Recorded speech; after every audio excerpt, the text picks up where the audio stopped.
of Democratic Party insiders are burying their heads in the sand and blaming all of this on the internalized racism and in some cases misogyny of the electorate. And then half are basically saying, hey, we need to have a reckoning. Like, if we don't have a reckoning, we will continue to lose. And one person who comes to mind here is the representative from Massachusetts, Seth Moulton, who basically had this great TV hit. John, I think you have that queued up. Why don't we watch it really fast? You are one of the lawmakers who've said that Democrats are out of touch with the American people, saying they spend way too much time trying not to offend anyone rather than being brutally honest about the challenges many Americans face. Then as part of that argument, you told the New York Times, quote, I have 2 little girls. I don't want them getting run over on a playing field by a male or formerly male athlete. But as a Democrat, I'm supposed to be afraid to say that. I know that you have put out a follow-up statement. I do want to give you a chance to explain your comments because you know they have faced backlash. So you've got the floor. Sure. No, thank you, Alex, very much. And look, I was just speaking authentically as a dad about one of many issues where I think we're just out of touch with the majority of voters. And I stand by my position. You know, maybe I didn't get all the words exactly right. But the point is that the backlash I've received proves my point that we can't even have these discussions as a party. I mean, the chairman of the Massachusetts Democratic Party wouldn't even return my phone call. And we've got to be able to have these debates. But instead, we have a wing of our party that shames us, that tries to cancel people who even bring up these difficult topics, and frankly, shames voters. This is the same group of people who told us to defund the police, who told us that there wasn't a problem at the southern border, who told us that inflation was transient, whatever that means, and who told us that Biden was just fine. And they're out of touch with voters. If we just listen to voters on all of these issues, they were telling us the truth. I mean, this is the type of thing where if you go around America and you talk to the vast majority of normies or parents, you will find that Moulton's comments are not especially heretical. But for some reason, among the people who craft a lot of Democratic Party messaging, they are heretical. Can you explain why that is and whether you think that reckoning is actually going to happen? Look, as I was listening to the congressman talk, it reminded me of something that happened a few years ago. I previously worked at The Intercept, a very progressive left media institution, media outlet. And I remember there was a fight after Trump's first election in 2016. And there was an attempt to kind of edit some of our articles when people wrote congressman or congresswoman instead of congressperson. And rather than focusing on some of the revolving door action, you know, Trump was bringing in a lot of lobbyists to run his administration. Some of the policies that we were attempting to critique and report on, we spent days fighting over whether to use the terminology congressman or congressperson. And it's a lot of lost time because this sound almost a little silly. I think it's very common sense to say, look, some of these issues are nuanced, they're complicated. You can have compassion for people who are transitioning. If, you know, there's a lot of kind of tough psychological and even political issues that you face as someone who is trans. And there are legitimate concerns around, puberty blockers for children, or, you know, there's concerns around fairness for people who are male or formerly were male competing in women's sports. We can have this conversation. And there's a problem on the left where rather they see it as a zero-sum game, as kind of a one-dimensional thing. You're either with us or against us. There has to be this. There's kind of an empathy gap as well. There should be real empathy for folks who disagree, for folks who who raise these concerns. They aren't hateful necessarily. They aren't attempting to push a trans genocide, or they want to kill trans or have their lives devalued. They have legitimate concerns that should be expressed and listened to, and we should have this kind of civil disagreement. It's not just Congressman Seth Moulton. Just the other day, the Texas party chairman expressed very similar concerns, and I believe there's a push to have him forced out of the party. So there are many lawmakers and many consultants and donors who are saying, look, there's a left liberal ideology that is intolerant, that makes it very difficult to just have these conversations. And there are folks who are trying to push them out. Moulton, I think this morning, Tufts University said they wouldn't allow internships with his office. There are there are folks, I think one person resigned or said they would resign from his office. So, this very dynamic that he's trying to explain, he's kind of receiving the brunt of at the moment. I mean, another good example of this, though maybe you could attribute more malice to her intent, is Alexandria Ocasio-Cortez, who's basically soliciting comments on social media from AOC supporters of her and, her entire agenda, who also voted for Trump. Like, she's interested in the sort of psychology or voter profile of, like, who is that type of person, right? Like, who's the person who lives in the Bronx, supports her as, their Congress person, yet also supports Donald Trump for president, right? Like, that's kind of an interesting thing that's happening. Of course, she might just be trying to figure out, like, what is it about Trump's style that appeals to these people in order to try to co-opt some of that, right? Like, that's the cynical gloss that you could put on it.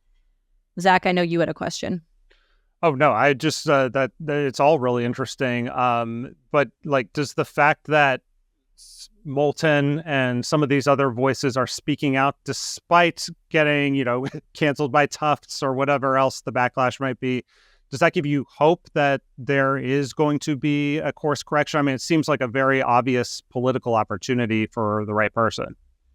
Well, I think this is true for left and right. I don't want to just say this is a Democratic Party issue, but there's the iron law of institutions. People who, move up in an institution, they have more of an incentive to keep their place within the institution rather than to advance the institution's goals. So you have people very entrenched in the party bureaucracy and these big liberal foundations in academia who would rather say, no, there's no problem at all, because they'd like to protect their position, their power. And so, the folks who are more forward-looking, there's going to be a demand for change. Look, I've there's this dynamic that I think some viewers might not be aware of. They might have heard of this, but if you're a influential journalist or a policymaker or a politician, there are all these interest groups that pay for you to go visit, a very exotic place in the world to understand a complex policy issue. They'll fly you to the glaciers to learn about climate change, or they'll fly you to Dubai or Israel to learn about the Middle East, or you fly to Taiwan to learn about Chinese-Taiwanese relations. I think the problem here is that there's too much foreign travel. People who live in D.C. need to just travel down the metro to Southeast and PG County. People who live in New York, instead of flying to Dubai, they should just take the subway to the Bronx and just talk to their neighbors.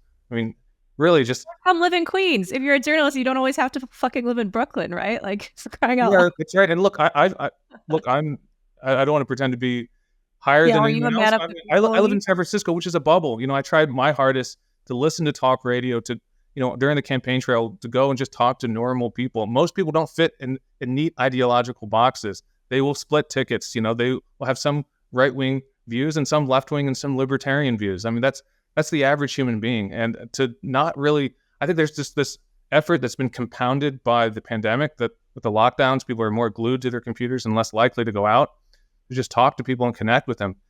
I've seen the shift in the working class Asian American community in the Bay Area. I mean, that they've swung far to the right simply because they've been affected so much by the crime issues and by the lockdowns and the riots of 2020. It's compounding. And there's this kind of racist assumption by many on the left that because people of color are not white, that they can take their votes for granted, rather than their experiences in this economy or in this society.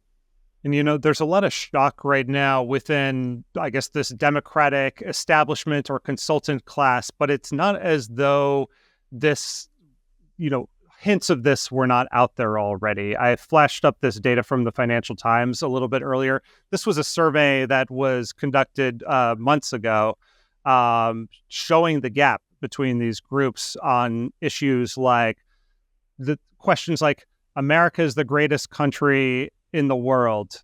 Racism is built into our society. Most people can make it if they work hard.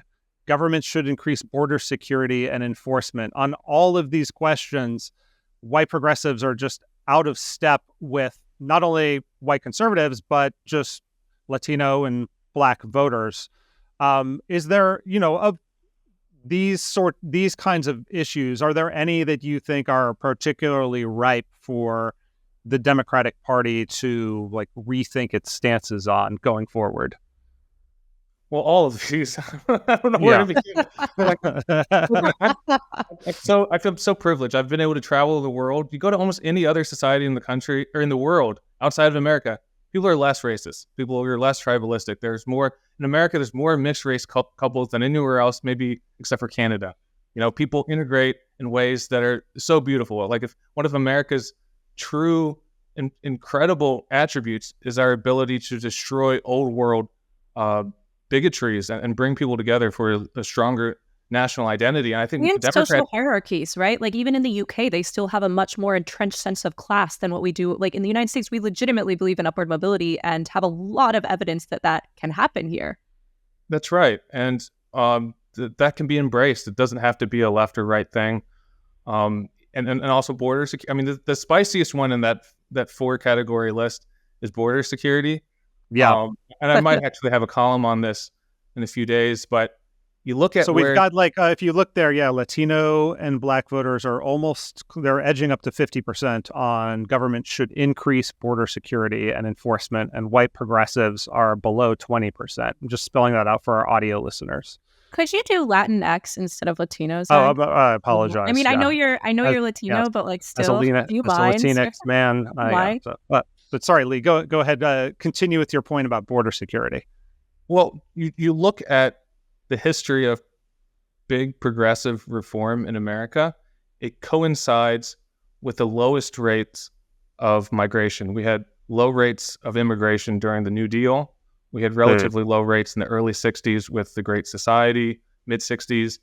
You look across the world, the center-left parties, the Social Democratic Party of Denmark is dominant. It's one of the most powerful social democratic parties in all of Western Europe.